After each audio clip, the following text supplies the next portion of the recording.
Smart School announces registrations for new admissions for class 11th and 12th. Admission open till availability of seats. Visit www.spsmartschools.com. Nowshera के झंगड़ के स्थान पर 3 जुलाई को झंगड़ दिवस मनाया गया, जो नौशहरा के वीर शहीदों की याद में मनाया जाता है। 3 जुलाई के दिन नौशहरा में भारत माता के वीर सपूत भारतीय सेना के ब्रिगेडियर मोहम्मद उस्मान महावीर चक्र और उनके वीर जवानों द्वारा किए गए सर्वोच्च बलिदान को याद किया गया, जिन्होंने नौशहरा में 1947-48 के अभियानों के दौरान राष्ट्र की रक्षा करते हुए शहादत प्राप्त की थी। ब्रिगेडियर उस्मान और उनके वीर जवानों ने नौशहरा शहर को दुश्मनों के कब्जे में जाने से रोका और सभी दुश्मनों को मार गिराया। भारतीय सेना के एस ऑफ स्पेड्स डिवीजन द्वारा आयोजित समारोह में उस्मान मेमोरियल झंगड़ ने इस दौरान मोबाइल मेडिकल कैंप, पशु चिकित्सा शिविर का आयोजन किया। वहीं इस दौरान पुष्पांजलि समारोह में झंगड़ में दिग्गजों, वीरता पुरस्कार विजेताओं, बाल सैनिकों और वीर नारियों को सम्मानित किया गया। केंद्र शासित प्रदेश जम्मू कश्मीर के डीजीपी दिलबाग सिंह ने कहा कि जम्मू शहर में बड़े पैमाने पर धमाकों की साजिश का पर्दाफाश होने से बड़ा आतंकी हमला टल गया है। इन धमाकों में 100 से अधिक लोगों को मारने की साजिश रची गई थी। वहीं उन्होंने कहा कि आने वाले दिनों में आतंकियों के साथ एनकाउंटर और बढ़ेंगे, लेकिन हम अमन के इन दुश्मनों की नापाक हरकतों को कामयाब नहीं होने देंगे और इनको खत्म करने का सिलसिला और तेज कर दिया जाएगा। जम्मू में कांग्रेस पार्टी के कार्यकर्ताओं ने पूर्व मंत्री योगेश साहनी की अगुवाई में रेत, बजरी, बिजली को लेकर जमकर विरोध प्रदर्शन किया। उन्होंने कहा कि डीसी जम्मू द्वारा रेत, बजरी के दाम तय कर रेट लिस्ट निकाली गई, परंतु माफिया अभी तक जनता से दोगुने दाम ले रहा है। वहीं जम्मू में पिछले कई दिनों से बिजली का ढांचा चरमरा गया है। लोगों को ना बिजली मिल रही है और ना ही पानी नसीब हो रहा है। उन्होंने कहा कि सरकार सोई हुई है और तंत्र पूरी तरह फेल है। उन्होंने उपराज्यपाल मनोज सिन्हा से अपील की कि इन मसलों पर फौरन हस्तक्षेप कर कार्रवाई करें। जिला रामबन में सलाम फाउंडेशन महू हिजवा ने अग्नि पीड़ितों के लिए मदद के हाथ आगे बढ़ाए हैं। आपको बता दें कि कुछ दिन पहले महू के हिजवा इलाके में भीषण अग्निकांड में 1 दर्जन से ज्यादा घर जलकर राख हो गए थे।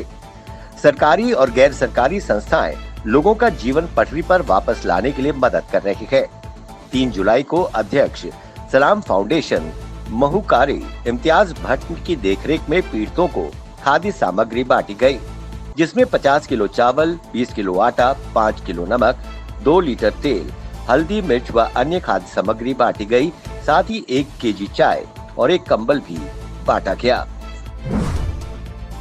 कश्मीर घाटी के तंगधार में डिपार्टमेंट ऑफ हॉर्टिकल्चर की तरफ से किसानों के लिए एक जागरूकता कार्यक्रम का आयोजन किया गया। इस दौरान किसानों को केंद्र व प्रदेश की विभिन्न स्कीमों के बारे में अवगत कराया गया। साथ ही किसान आधुनिक तकनीकों को अपनाकर कैसे अपनी आमदनी बढ़ा सकते हैं, इसके बारे में उन्हें तफसील से जानकारियां दी गयी। कोरोना संक्रमण की चुनौती का सामना करने के लिए डिग्री कॉलेज तैयार हैं। जम्मू संभाग के समर जोन के डिग्री कॉलेजों में इस बार एकेडमिक सेशन समय पर लगाने की तैयारी शुरू की गई है। पिछली बार कोरोना संक्रमण के कारण एकेडमिक सत्र 7 महीने लेट हो गया था। इस बार ऐसा नहीं होगा। 12वीं कक्षा का परिणाम निकलते ही दाखिलों के लिए प्रक्रिया शुरू हो जाएगी। कॉलेजों में पहले सेमेस्टर के दाखिले समय पर होंगे, चाहे कक्षाएं ऑनलाइन लगाई जाएं। कॉलेजों में इस बार गर्मियों की छुट्टियां नहीं डाली गई हैं। साइंस कॉलेज के प्रिंसिपल और नोडल अधिकारी प्रोफेसर रविंद्र टिक्कू का कहना है कि कॉलेजों में दाखिला प्रक्रिया 12वीं कक्षा का परिणाम निकलने पर निर्भर करती है।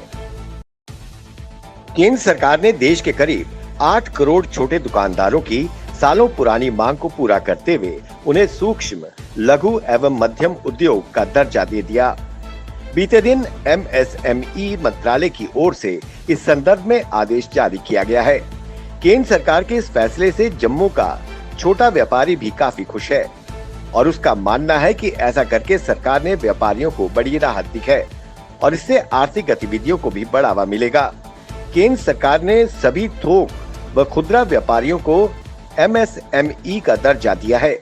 सरकार के इस फैसले से अब दुकानदार भी सरकार की प्राथमिकता श्रेणी में आ गए हैं और व्यापारियों को इसका सीधा लाभ होगा। केंद्र शासित प्रदेश जम्मू कश्मीर के स्वास्थ्य एवं चिकित्सा शिक्षा क्षेत्र में अब एक नया अध्याय जुड़ गया है। गवर्नमेंट मेडिकल कॉलेजेस में PG करने वाले डॉक्टरों को पढ़ाई के दौरान 3 माह जिला अस्पतालों में ड्यूटी देनी होगी। ये प्रशिक्षण उनके पाठ्यक्रम का हिस्सा होगा। कठुआ जिले में शादी समारोह व अन्य किसी भी कार्यक्रम के दौरान ड्रोन के इस्तेमाल से पहले उसका रजिस्ट्रेशन अनिवार्य कर दिया गया है। जिला मजिस्ट्रेट ने धारा 144 लागू कर ड्रोन या अन्य उड़ने वाले खिलौने के इस्तेमाल पर भी रोक लगा दी है। जम्मू में एयरफोर्स स्टेशन पर ड्रोन हमले को देखते हुए जिला प्रशासन कठुआ ने इस संबंधी आदेश जारी किए हैं। जम्मू कश्मीर में राजनीतिक मुद्दों को लेकर विचार विमर्श करने के लिए PDP के अध्यक्ष महबूबा मुफ्ती ने शुक्रवार को पार्टी के जिला अध्यक्षों की बैठक बुलाई। इसमें पार्टी प्रवक्ता, पूर्व विधायक और कुछ पूर्व मंत्री भी शामिल रहे। वहीं पार्टी प्रवक्ता बुखारी ने कहा कि जम्मू कश्मीर में परिसीमन की प्रक्रिया को लेकर लोगों में शंका है कि आखिर इस समय पर केवल जम्मू कश्मीर में ही क्यों ये प्रक्रिया अंजाम दी जा रही है। उन्होंने कहा कि लोग इसको लेकर सवाल भी उठा रखे हैं और कुछ तो आपत्ति भी जता रखी है। ये पूरी प्रक्रिया उसी पुनर्गठन अधिनियम के तहत है जिसके तहत अनुच्छेद 370 और 35A को रद्द कर दिया गया था और राज्य का दर्जा भी छीन लिया गया था। देश में लागू नए IT नियमों के तहत गूगल, फेसबुक और इंस्टाग्राम जैसे सोशल मीडिया मंचों ने आपत्तिजनक पोस्ट स्वयं हटाने को लेकर अपनी पहली अनुपालन रिपोर्ट प्रकाशित की है। केंद्रीय सूचना प्रौद्योगिकी मंत्री रविशंकर प्रसाद ने इस पहल के लिए उनकी तारीफ की और इसे पारदर्शिता की दिशा में बड़ा कदम बताया है।